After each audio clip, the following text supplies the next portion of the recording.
The go hard or go home mentality is testing. We need to understand that testing and training are two different animals. Like, training to me should be defined as you're putting in time doing work so that you can improve outcomes. So after you train, you should be able to move better. You should feel more confident in like your abilities to do certain movements, whether they're sports specific or whether they're general.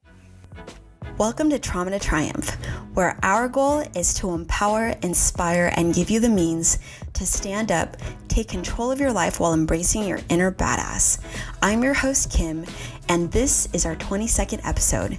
Today we are going to talk about one of my favorite topics, martial arts. We are going to cover how to select the right school to learn in, what testing versus training really should look like, and the infamous conversation of what go hard or go home really means. I'm excited to introduce to you my dear friend and special guest, Dr. Mark Cheng. Let me go ahead and drop some knowledge on who he is and why he's worth listening to. Dr. Mark Cheng practices in the areas of acupuncture, Chinese manual medicine, clinical pain management, rehabilitation, traditional martial arts and combative sciences, and functional movement-based sports training. He is an On-It Pro, an original Strong First senior, ranked kettlebell instructor, studying directly under the personal guidance of legendary kettlebell training pioneer and strength coach Pavel Sasulin. He also serves as part of the Functional Movement Screen teaching faculty for the Functional Movement Systems. He has taught extensively in Asia, representing these two complementary bodies of knowledge. In addition to serving over a decade as a contributing editor to Black Belt magazine, his martial arts background, including instructor certifications in Jeet Kune Do and Filipino martial arts under legendary Bruce Lee protege Dan Inosanto. Dr. Cheng has his own private practice in Santa Monica, California. He regularly consults for professional athletes and many A-lister celebrities. He teaches Chinese manual medical therapies for the two most prominent acupuncture colleges in the Los Angeles area. In addition to his clinical and seminar work, Dr. Cheng has also appeared in numerous video instructional resources with Gray Cook, Dr. Jimmy Yuan, Dr. Charlie Weingroff, as well as having created Beachbody's Tai Chi-based Tai Cheng program and his own Prehab Rehab 101 system with On Target publications. Most recently, Dr. Cheng is the founder and brains behind K3 Combat Movement Systems. Are you ready to meet Dr. Cheng? Let's get started.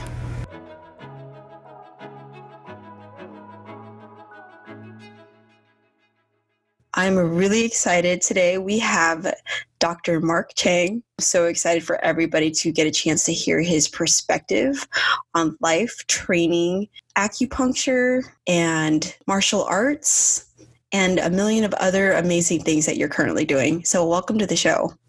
Thank you so much. It's such a blast to be here. So I met Mark at DWD, right? Which is Date with Destiny for people who don't know. It was not Date with Destiny. It was Unlimited Power Within or whatever. Yes, that's correct. That's correct. I was just scratching my chin just now thinking like, was that Date with Destiny? No. You're like, yeah, you're right.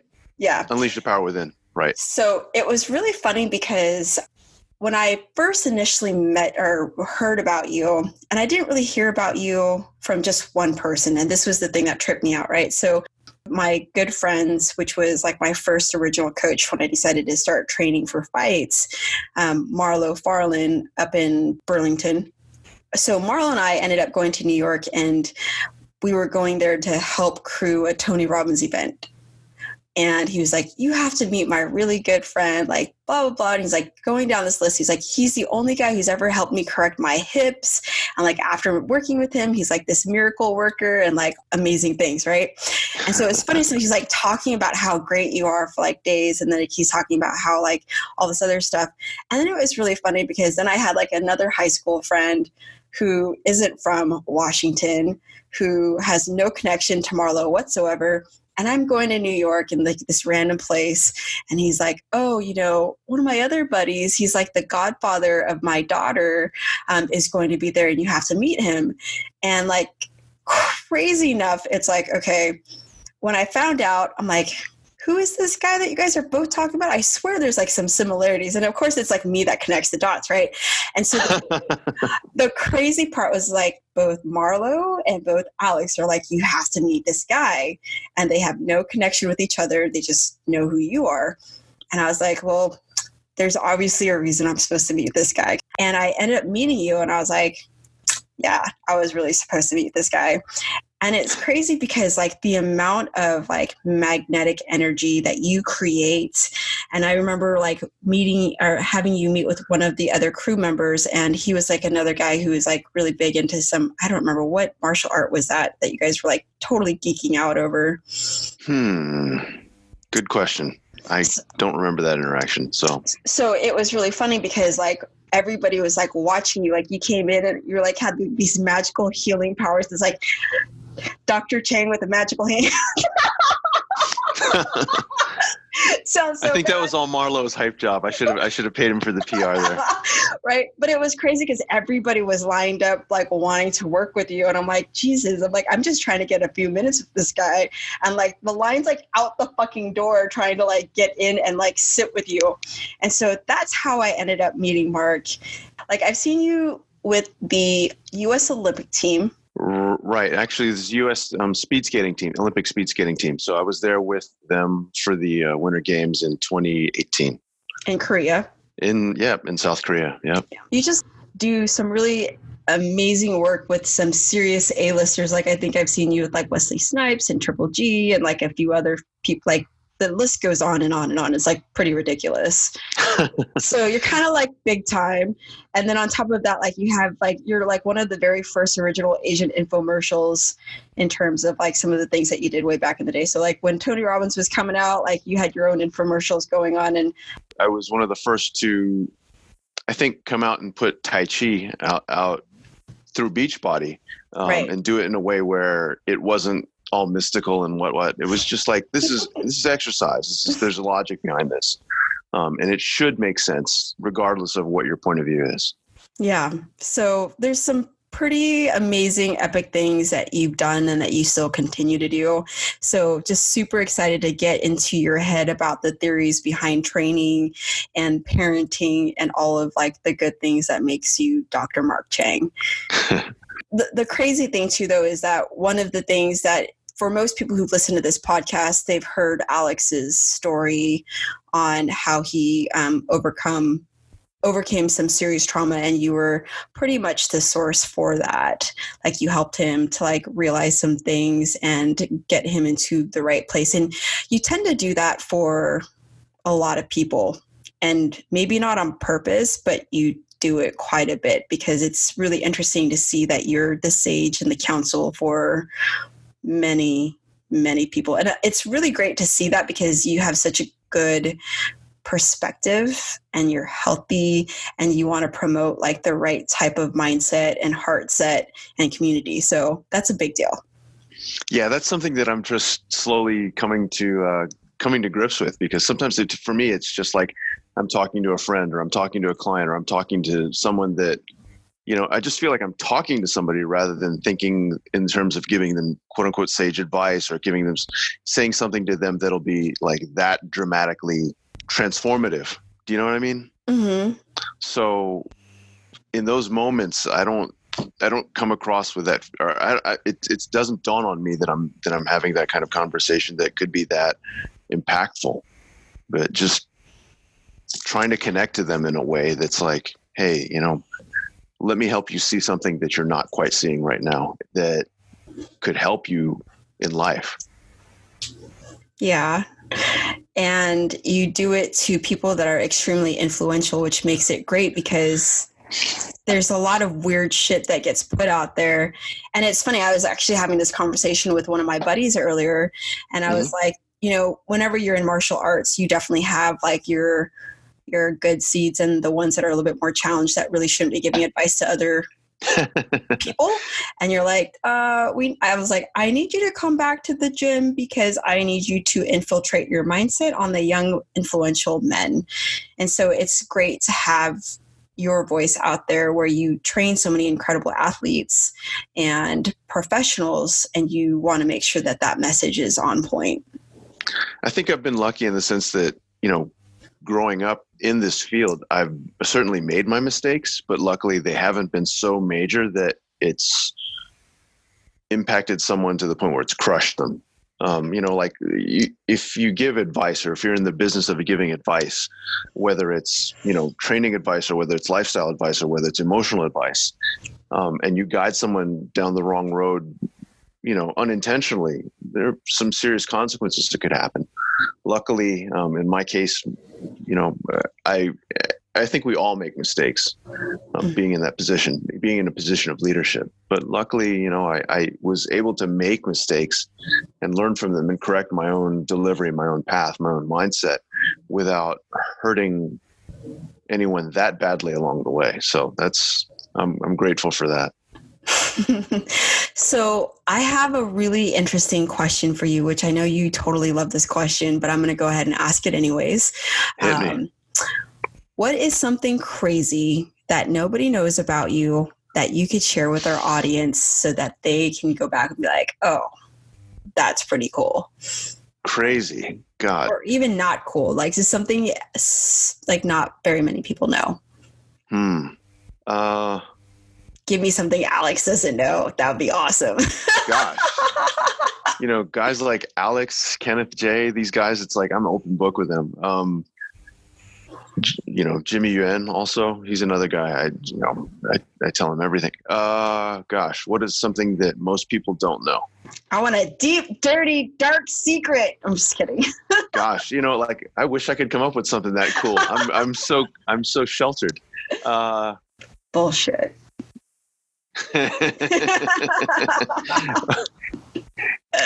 You're in LA. There's my wish list of things that I wish I was doing, and then there's the actuality. As far as the wish list, there's all kinds of stuff that I'm sure would be quite interesting. But yeah, as far as actuality, I've been pretty chill. I mean, a lot of people think that I'm out there leading this kind of like wild and crazy rock star life. I mean, that goes with the hair and everything else. But, on a day-to-day, week-to-week basis, it's like, I try and be as present as I can be, as good of and as involved of a dad as I can be to my kids. And when I'm not doing that, I'm, working and trying to be as involved and as hands-on and as effective and as good of a clinician as I can be to my clientele. So yeah, I'm as boring as it gets, believe it or not. I work hard. I do a lot of stuff, and much to the ire of Tony Blauer, I always say I'm very lucky, and he keeps correcting me, saying like, "No, you're not lucky. You worked your ass off for this shit. You're not lucky." But I feel like I'm very lucky to be able to interact with the people that you mentioned earlier on, to be able to have this chance to spend time with you on this podcast, to be able to do the things that I do with the people that I do them with. I think I'm incredibly lucky. But yeah, I mean, it's just one thing after another. Like I don't have,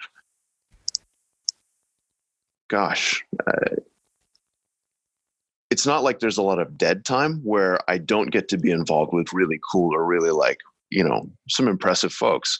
And I don't take it for granted. I mean, every moment that I get to be involved with these people, whether it's like training with one of Bruce Lee's top students, Dan Inosanto, whether it's spending time with him, whether it's, doing this podcast with you, whether it's doing some other stuff with celebrities, whether it's being on a set, whether it's getting a late night text from someone that like needs some advice, like, cool.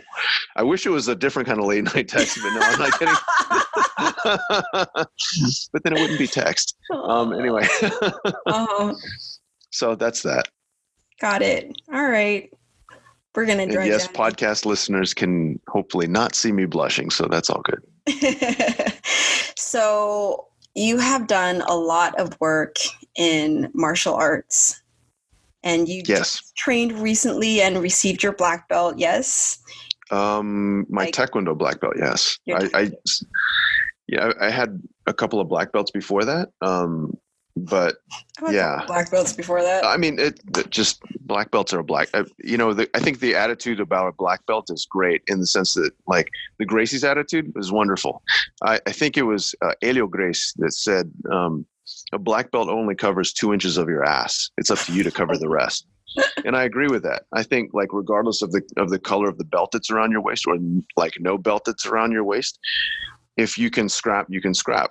If you can't, like no one's going to ask you what color belt you're wearing. Right. So your ability in self-defense or in fighting and combat really is up to you. But I think the most notable thing about Taekwondo for me is that like it's a Olympic style Taekwondo is a young person's game for sure. Mm-hmm. Like you see teenagers that are great at it because their bodies are super flexible. They have the plyometric ability to do all that stuff. There's a lot of aerials. It's very, very fast twitch. Yeah. And so for me to start that in my later 40s, is different. Sexy. Well, thank you, love.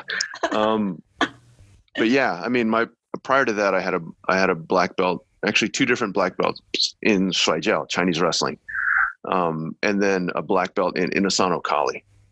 So prior to being awarded my Taekwondo black belt, I had those. So it's not like I was a stranger to martial arts, but working up I started Taekwondo with my kids because, after we moved out to this side of town, and I split up with their mom.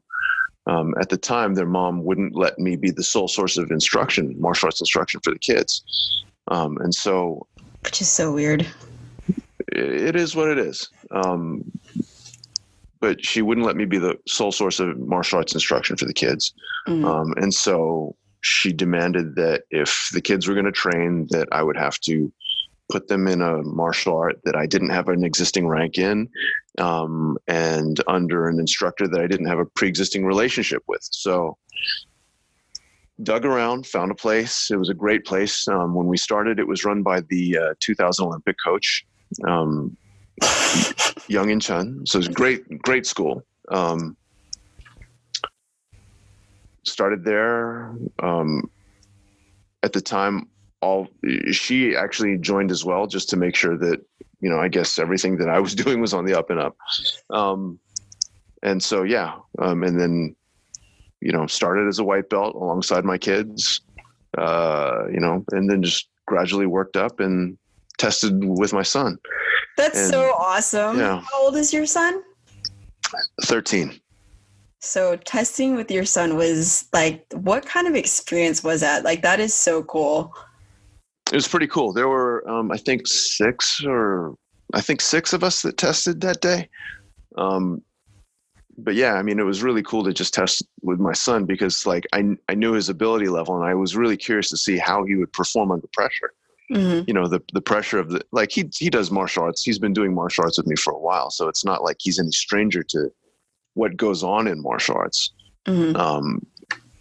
But I was really curious to see how he would perform with that many people watching, like strangers, other kids, different judges, like different panel, like people who were sitting on the black belt panel to judge him that he hadn't met before. And he looked as casual as could be. It's just like, it's another day with dad. Like couldn't be more nonplussed. Didn't seem like he had any jitters. He was, he was on point for sure. That's awesome. That's such a great, yeah. It's funny. I had one of our parents ended up working with one of their kids. So they were actually they ended up going into a jiu-jitsu grappling tournament, whatever.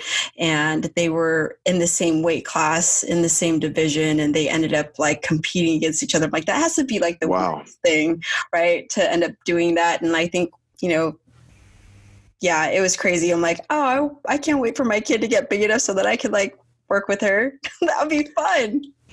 Actually, one of the happiest moments I think earlier this year was when my son, I was going over some Shuai Jiao, Chinese wrestling moves, with my son. And, I figured, hey, you're about big enough right now. I mean, I know you're smaller than me, but, I think you can hip throw me now. And you want to try? And he actually did. And then he was so tripping out about it that he was like, I'll throw you again. I'll throw you again. It was kind of cool. You're like, I'm good with the first time. Maybe. No, I actually enjoyed it. I told him, I was like, man, since I heard that your mom was expecting you up until this day, this is the moment that I've been waiting for my whole life. this is it.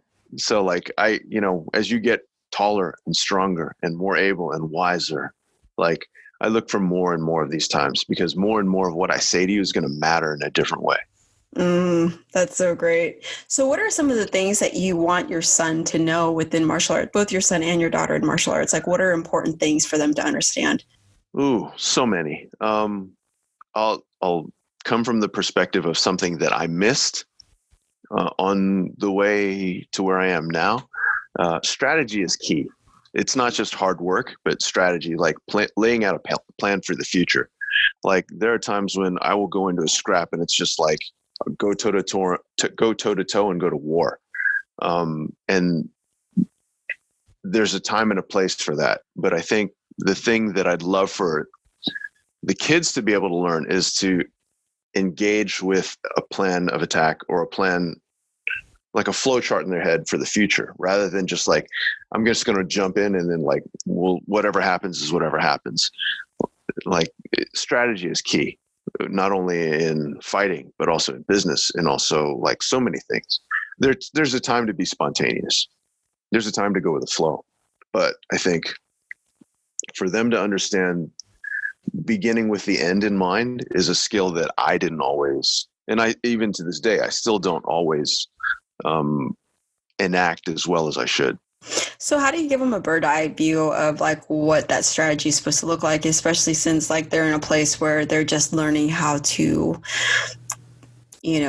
perform or maneuver their way around certain skill sets? Like what do you give them in terms of like feedback for what that's supposed to look like?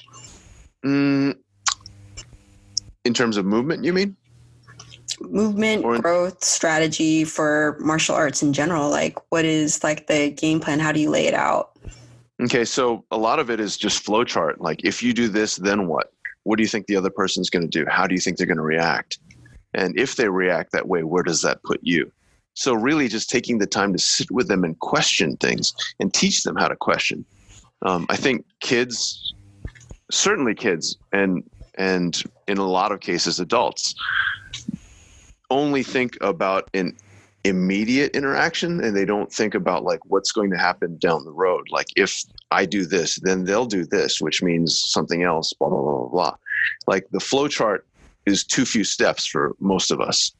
And so like they're only thinking like, oh, look, I tried to hit that person with this kick and it scored. Well, great. You hit them with that kick, but then like, are you now in a more vulnerable position? Because this isn't point style. This is continuous sparring. So you may land one kick, but did that put you in a position to be knocked out? Like these are the things that I think we need to be able to teach our kids. We need to be able to think for ourselves. And that's definitely a skill set. In like people talk about chess, right? You don't think about chess as just one move. You think about like, I make this move and then what's the fallout from this move? Think or plan 2-3 steps ahead. That's something that I think teaching kids to question and be able to interpret like, if I do this, then what are the other considerations that lie ahead on the board? That's seriously valuable. So those are like, I don't know if you realize this, but I'm going to point it out again anyways, because this is what I do with you. So those are really high level conversations, right? And not everybody has a martial art instructor, not even instructor, but like a guru in all different sorts of martial arts. So, and it's funny to me because when you think about like Taekwondo, right? And Taekwondo can be really watered down depending on where you go, right? Like it's agreed. Like one of the more like, yeah. So with that being said, like I would insult Taekwondo if I would say the next sentence, so I had to stop.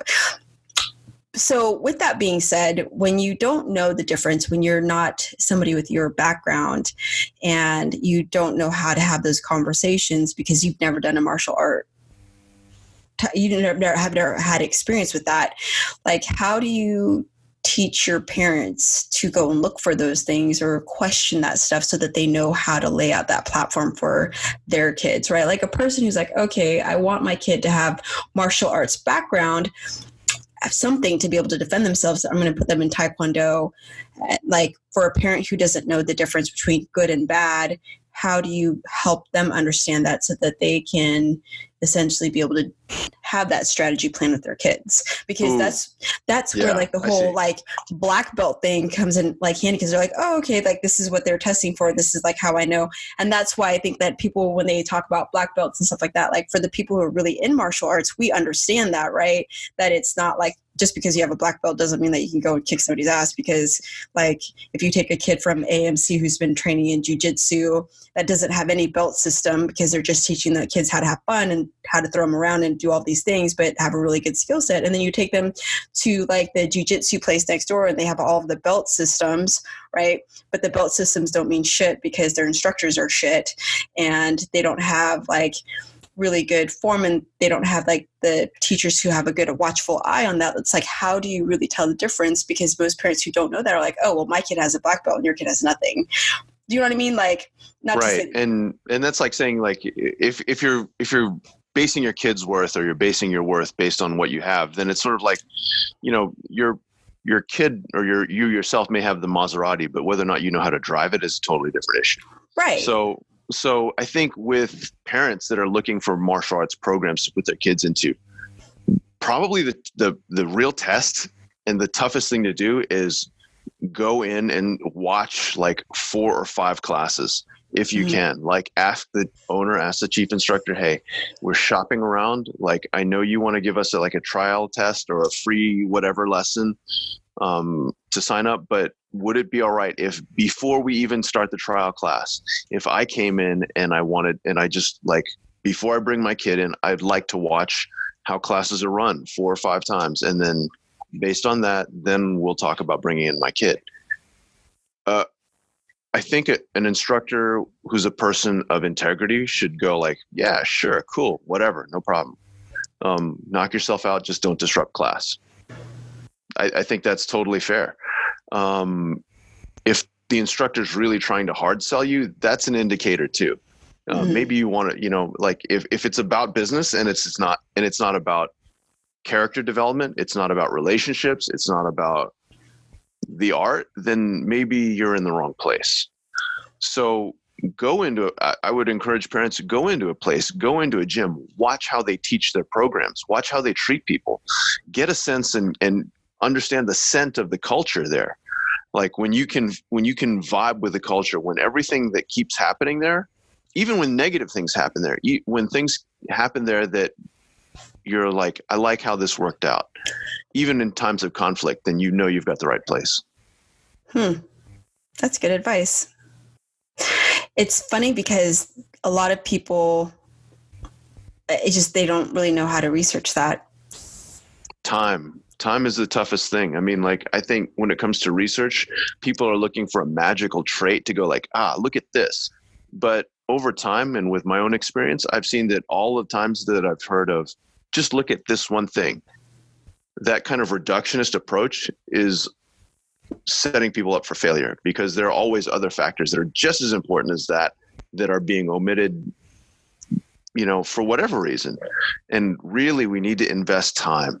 And if you invest the time to see the culture in a place, to get a sense of the culture in a place, to see how people interact, to listen how they talk to each other, to watch the vibe and the energy, and you dig it, then it resonates with you. And if it resonates with you, then like when you put your kid in there, you can put your kid in there like with a reassured heart. Ooh, that's such solid advice right there. Solid. So going from martial arts, like obviously this is a huge thing in what you work with, but you also work on, like you mentioned Kenneth J earlier. And it's funny because one of the things that Alex had pointed out, he's like, I'm friends with like 2 of the guys who are like totally different backgrounds in terms of like kettlebells and like different theories behind it. But that you guys have your work around it, and like the pioneers of kettlebell work really is what he had said. Those were his words.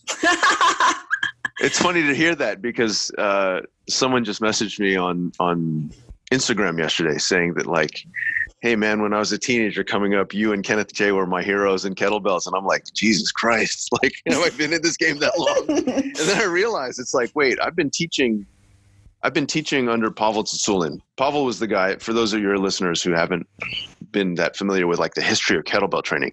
Kettlebells are relatively new here in the States.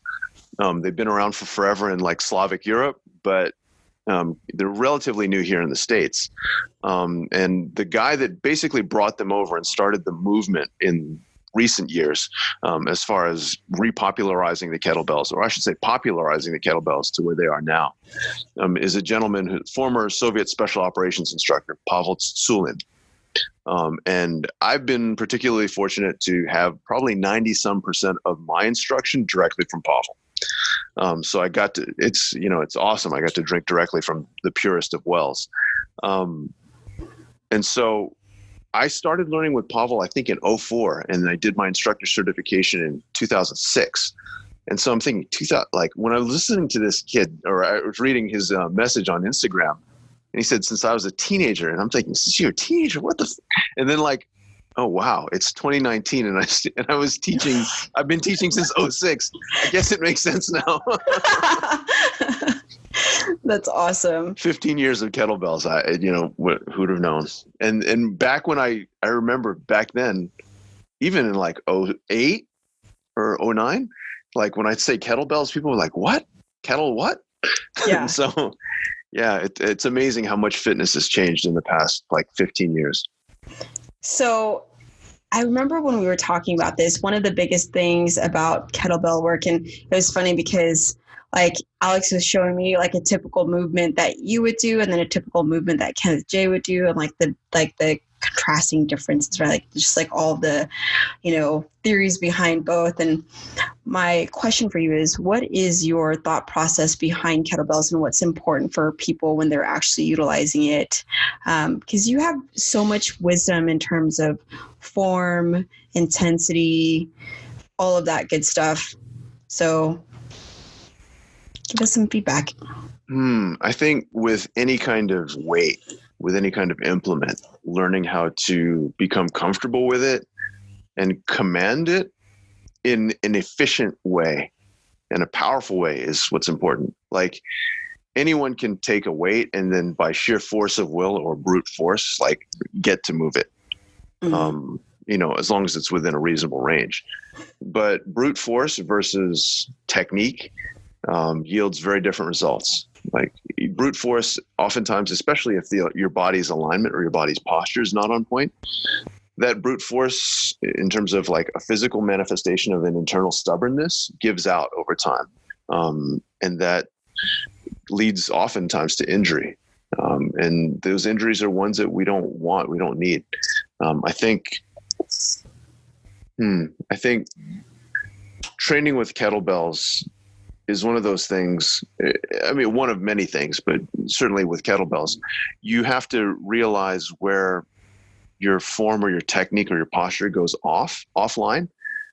And it's difficult to do that when you're concentrating on just moving the weight.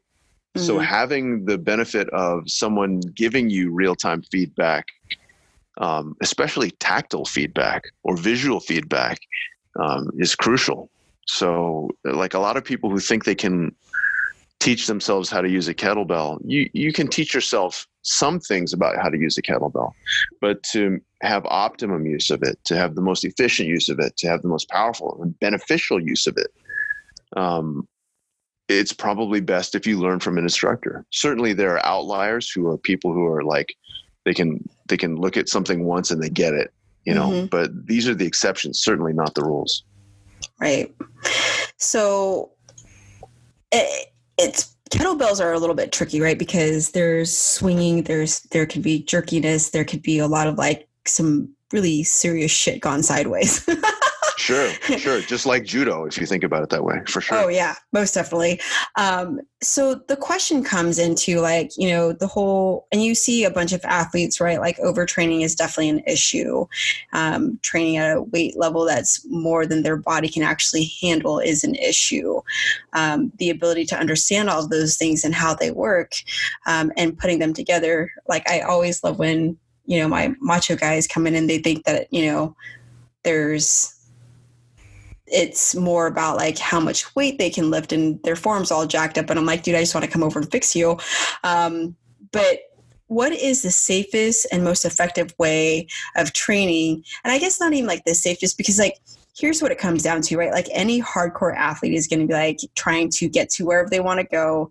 And like the smart ones understand that there is a balance in strength, fluidity, and, you know, whatever else versus like just pounding down the weight and like jerking it and like trying to do so many of them.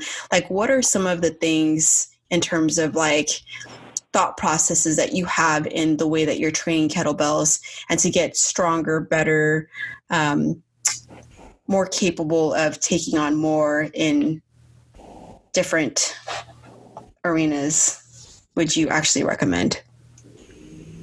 I think not just with kettlebells, but across the board, regardless of the implement or lack of an implement, even if you're body weight training.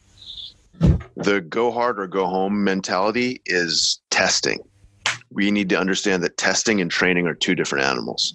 Like, training to me should be defined as you're putting in time doing work so that you can improve outcomes.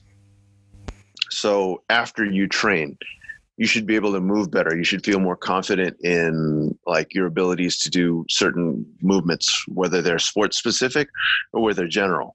Like, your body should feel and perform and recover better. If you're testing, then you want to see what it's like when you lay it all out. And I think oftentimes people get confused between the two. Like, if your workouts, your regular training, quote unquote training session, things that you're labeling training, actually like you feel wrecked the next day, or you feel wrecked for the next 3 days, like how is that improving how you perform? You know, I know being able to get to the point where your body can handle more and more and more and more intense training is great. But let's understand that as testing. Let's test what your body is capable of enduring, and then allow for a longer recovery time after that. But the mentality of training to failure, the mentality of, lay it all on the mat every single time. Like, this is why I think that kind of mantra is why so many gifted athletes who potentially have amazing careers end up having their careers hamstrung. They could be more, they could be doing more, but like when they're hurt, they don't know how to change gears and downshift and like, hey, you know what? I'll work on this other exercise, or I'll work on this other thing, or I'll do whatever else, or I'll just study tapes or study video of different competitors, versus like always having to push their bodies. And especially when your body needs recovery time, not honoring that is fast tracking yourself to failure. Words from the wise right there. Did you guys all take that one in? Unfortunately, those are words from the experienced. I've been on that end. Like, I've been pushed, and I've allowed myself to push that way. Like I wanted to get pushed that way, to train to failure. Like, let me go all out. And I don't remember anything ever really good coming from that, other than just like knowing that I can push myself mentally in that way. And then coming up through the ranks that way in different, styles, different training methods. At the beginning, when I first started training other people, there were times when I did that too. And then noticing how poorly they performed, like when it was with my students or when it was with my clients, noticing how poorly they moved afterwards, like after being pushed like that, after being trained like that, even days afterwards, I was like, maybe this is not the most productive way of going about this. So the hardcore, hard disciplined, hard, like go hard or go home, like pain is like weakness leaving the body or some other kind of bullshit like that.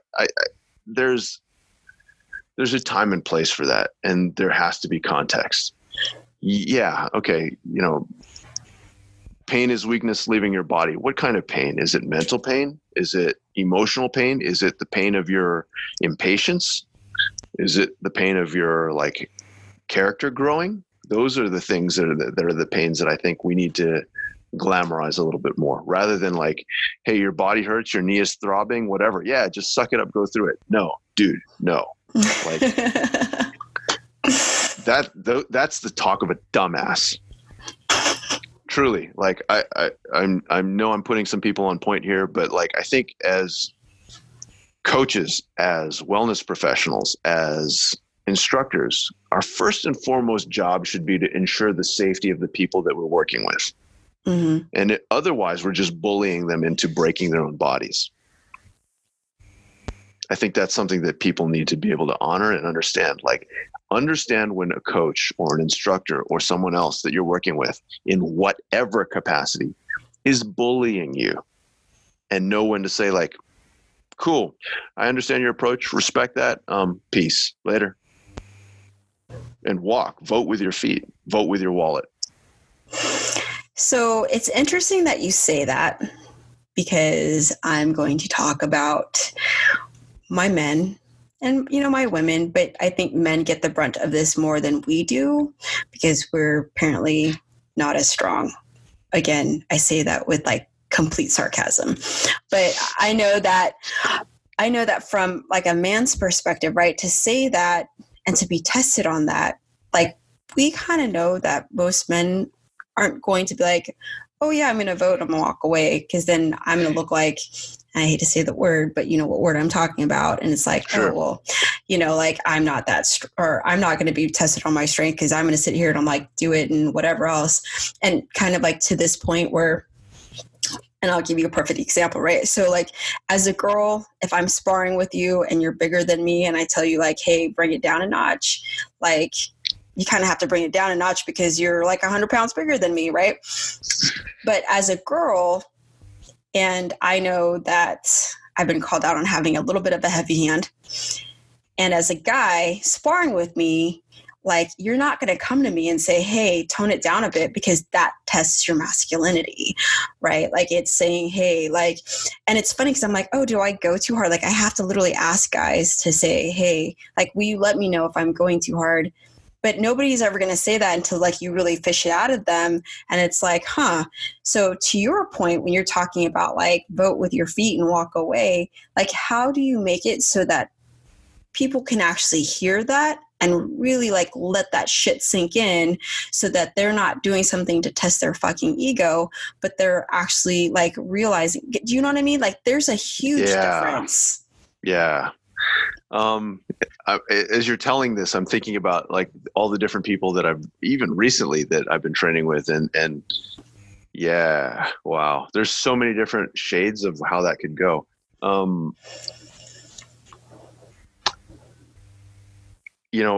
When, for example, when I'm working at the Inasano Academy, on Kali, which is Kali is a Filipino martial art. And one of the trademarks of Kali is its weapons work. Unlike most martial arts, it's traditional martial arts that incorporate both empty hand weaponry. Normally those martial arts start from empty hand training and then progress into weaponry. Kali works the other way around, weaponry first, and then like your understanding of weaponry actually helps you in terms of coordination, so that we have an easier time in empty hand. And I remember one time during class, I was partnered with this one female who came in, who's not inexperienced. And working with me, she's like swinging for the fences, like crack, crack, crack. And I'm like, these are weaponry is like weapons are a force multiplier. So understand those words, multiplier. So if you're using a lot of force or a lot of energy to do this stuff already, you don't understand the weapon. Also, you haven't really been paying attention to the instructor, because if you watch, in the years that I've studied with him, very rarely have I ever seen him or heard him whistle the stick. It's almost always like looking for placement and precision and timing and angles. So it's about maximum efficiency rather than maximum like aggression and brute force. And so like at a certain point, I was like, while I was working with this one particular person, I was like, hey, maybe ease it back a bit. And I think if you're a guy and you don't have let me spin it this way. If you don't have the balls to say that to a woman, that is an issue in your own character, because it's not an issue of like you having to man up and absorb what, if a woman's like pounding on you with a stick or something like that, and you just have to take it, that's stupid. Like, you're an idiot if you're a guy and you believe that. You need to be able to communicate so that you can come to a point of understanding. If in the communication and that point of understand, to achieve that point of understanding, the woman then tunes you out or starts calling you names or some other shit like that, then you up the ante. And you either up the ante by leaving, like you just like, hey, you know what? Thank you for your time. It's great. It's been great to work with you, but like, I think I'm going to find another training partner. And you can be diplomatic like that, or you can be really slick. And the time that I was working with that one person, like there wasn't a free partner to go train with. And so I just started like placing instead of trying to block her stick, I made sure that like, instead of my stick blocking her stick, I made sure my stick was blocking her hand. And so she got the point that way. So I was like, I'm just going to out precision you so that you can swing as hard as you want, but the harder you swing, the more you'll hurt your hand. And so I got my point across that way. But then again, that requires a different level of control and ability. Like, luckily, the person I was working with, I was able to read her in such a way where I could put my stick on her hand rather than having to like go force and speed to try and survive. Because if you're in that kind of panic situation, whether it's martial arts training, physical training, or even like social interaction, it's too stressful. You're not benefiting each other. You're not growing each other. And so then it's time to maybe step back and figure out a graceful exit. Right. But like, going to that point though, with guys with guys overtraining and being pushed to the limits and then being able to say, oh, this doesn't feel right, and walk away. Like, there's a level of maturity that you have because you've been in this like world for so long, and you have like the ability to speak up and say your piece and be good with it.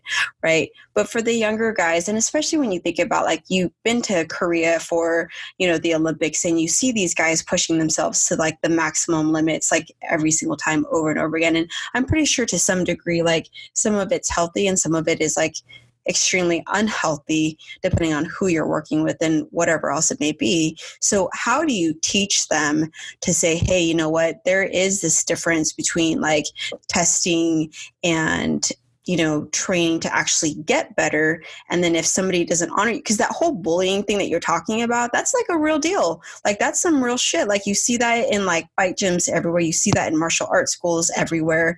And it's like, going back to that first point of like, hey, like, check out the vibe, check out what they do in negative situations. How do they correct that? That's all like, that all makes sense.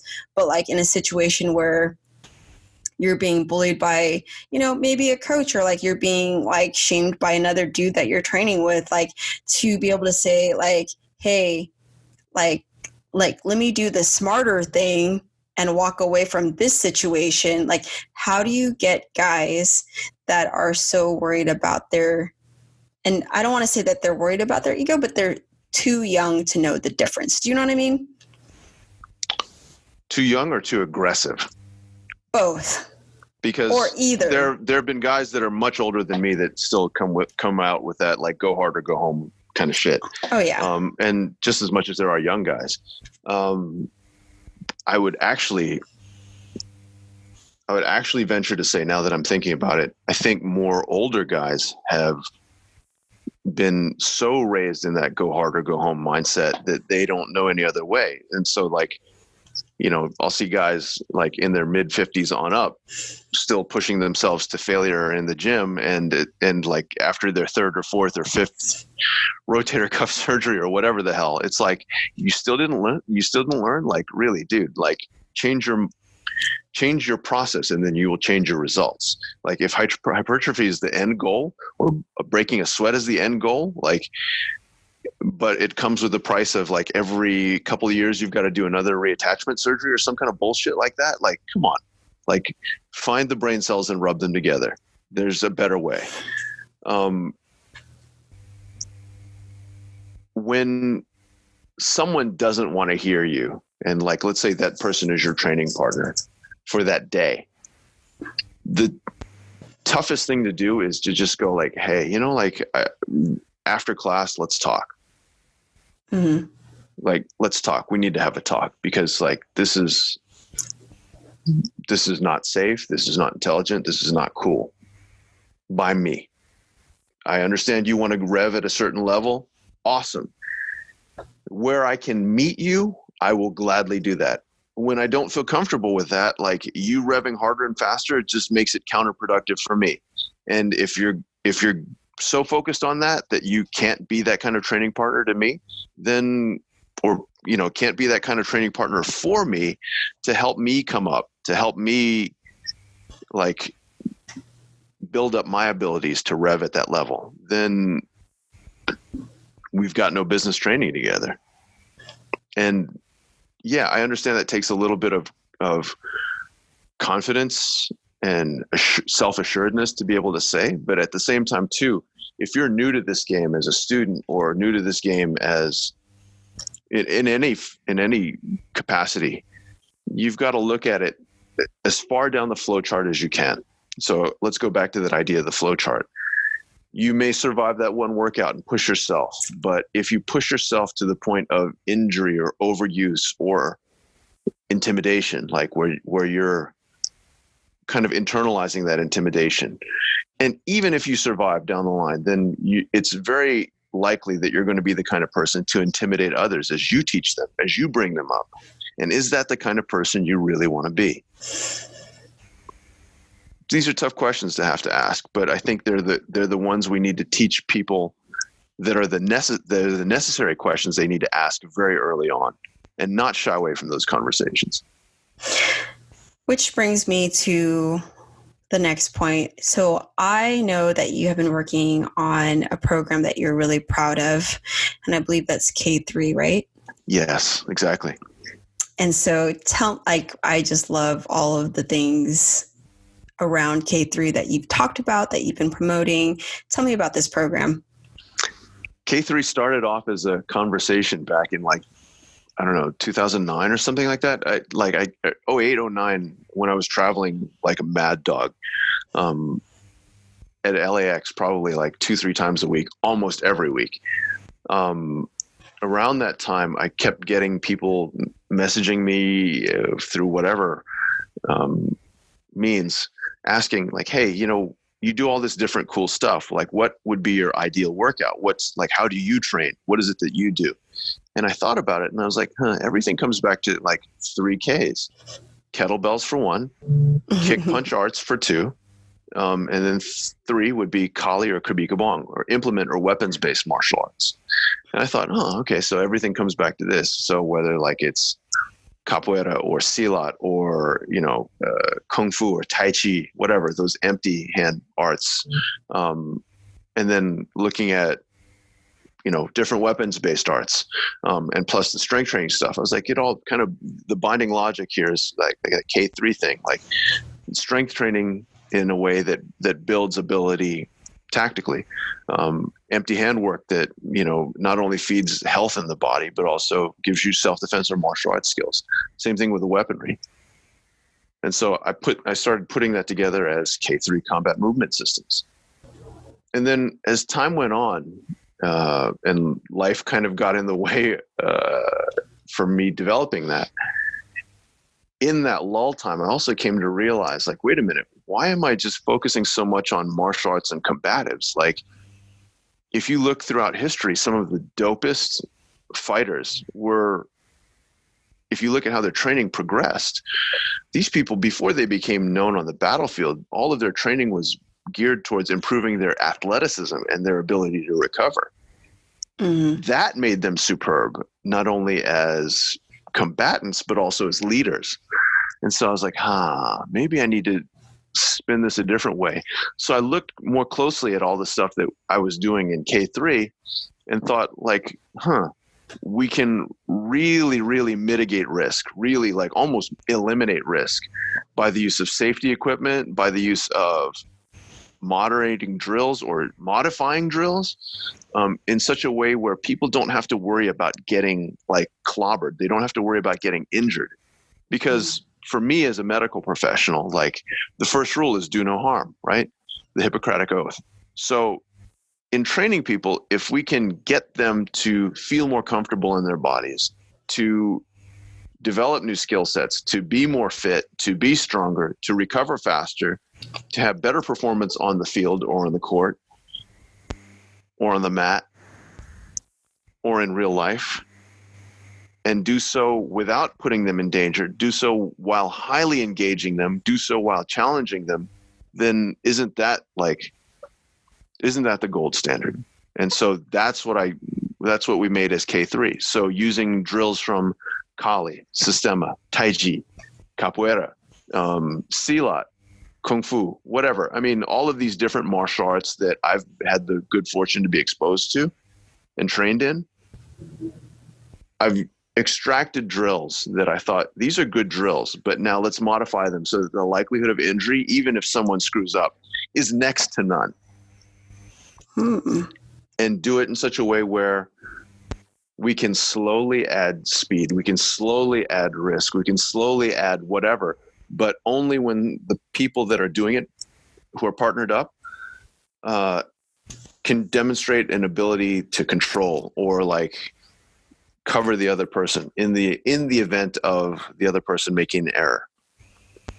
So how do we create the most nourishing environment for ability, for like even symmetry, right? Like there's so much stuff that we've seen anecdotally. Like I'd love to be able to have this spread out like worldwide. I'd love to actually, even have this spread out over the States, over the US, as part of the physical education curriculum in schools, and watch how literacy rates and dyslexia change. Because we're involving both hands, both sides of the body, hands, like, so you don't have one dominant hand or one dominant lead. You have to really involve both sides of your body in a very unique way and respond to stimulus on the fly.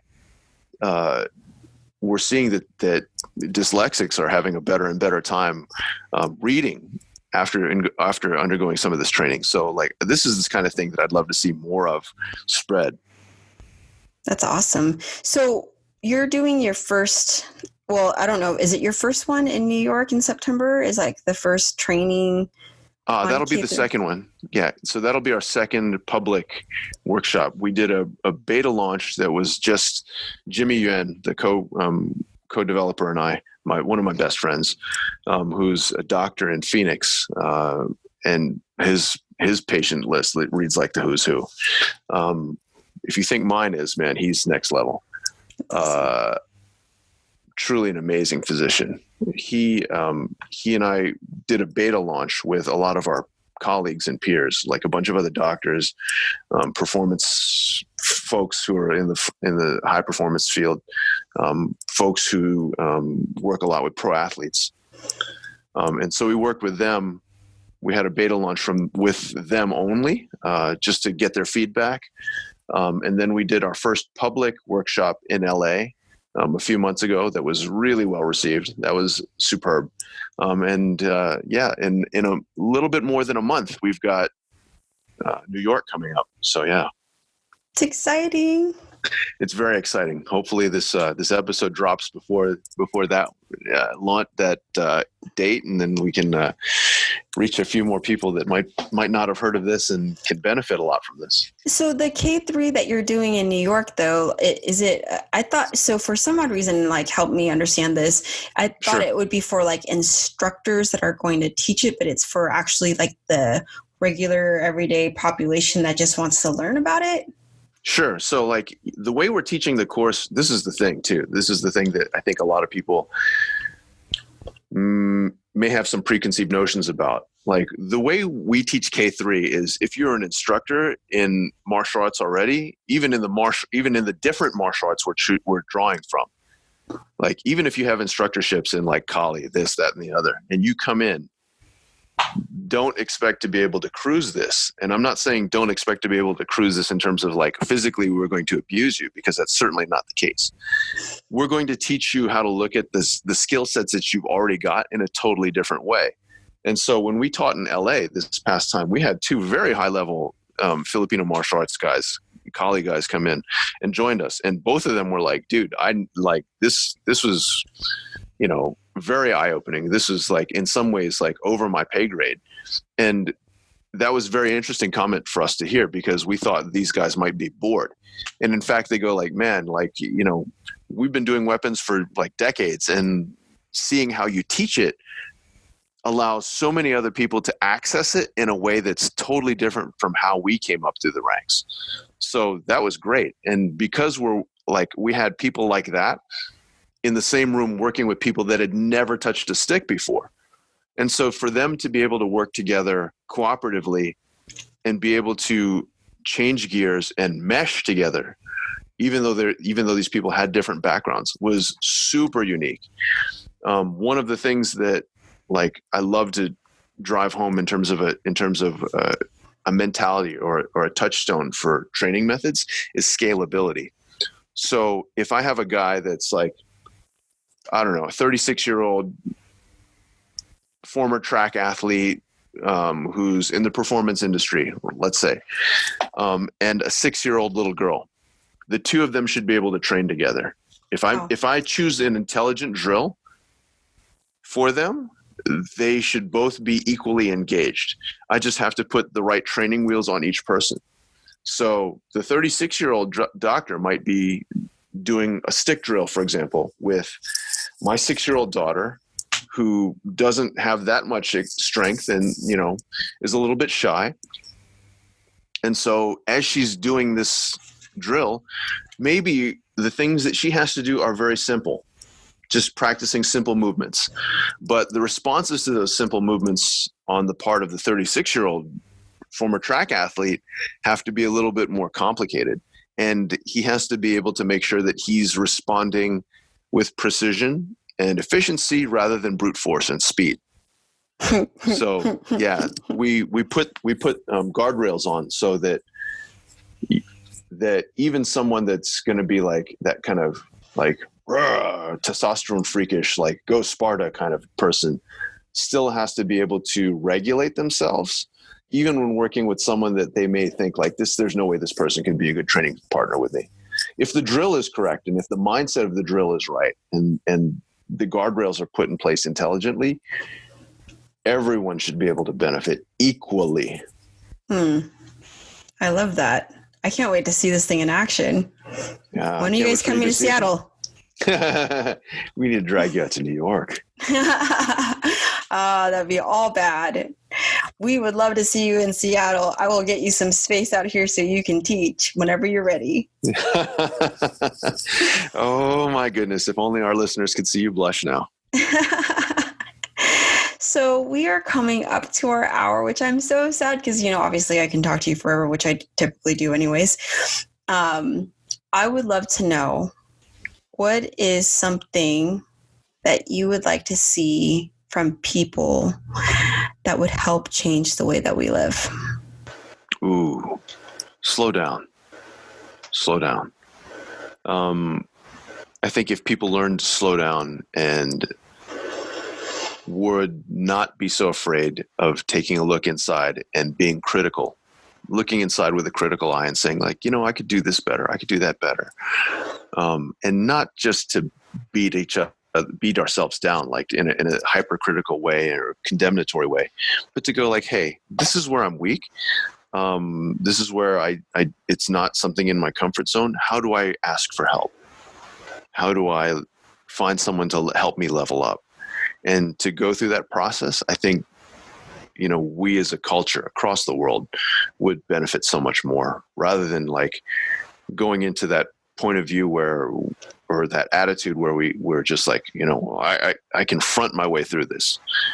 You can and you can't, like taking the time to slow down, to ask, to communicate, I think is such a rich skill that we as a world need to work more on. Totally, completely agree.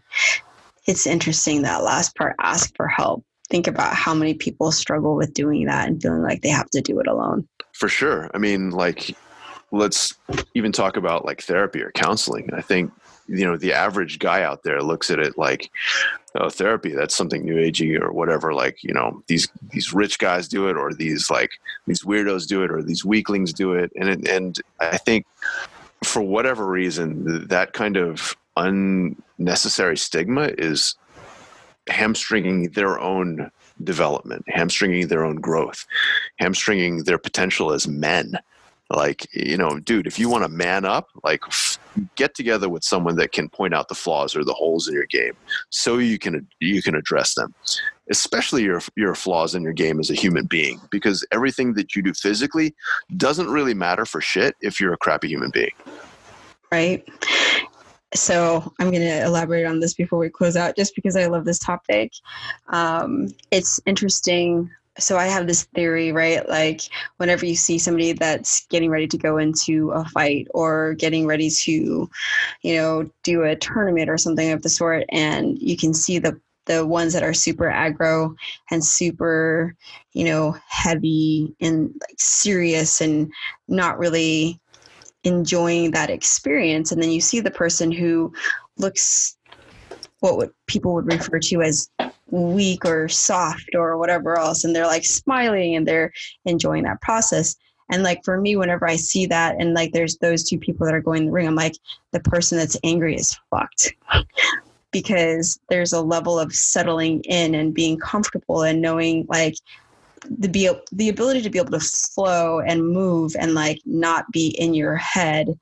You can just tell, like, even if they don't win that particular, exchange, that long term, the person who is a little bit more easygoing and smiling and going through that has got their shit together, because a lot of things aren't going to stress them out.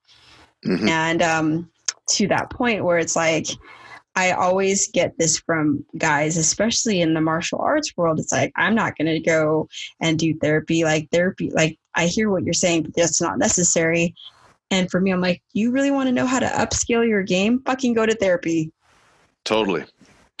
And understand too that therapy is just like a lot of other services. Let me frame that for folks. Like, a lot of times people think like, oh, I go to a therapist and it should be transformative. Yeah, it should be. But like, that's like saying I'll go to a steakhouse and it should be the best steak ever. Sometimes you go to a steakhouse and it's a shitty steakhouse. Just go to the next one, like find another one.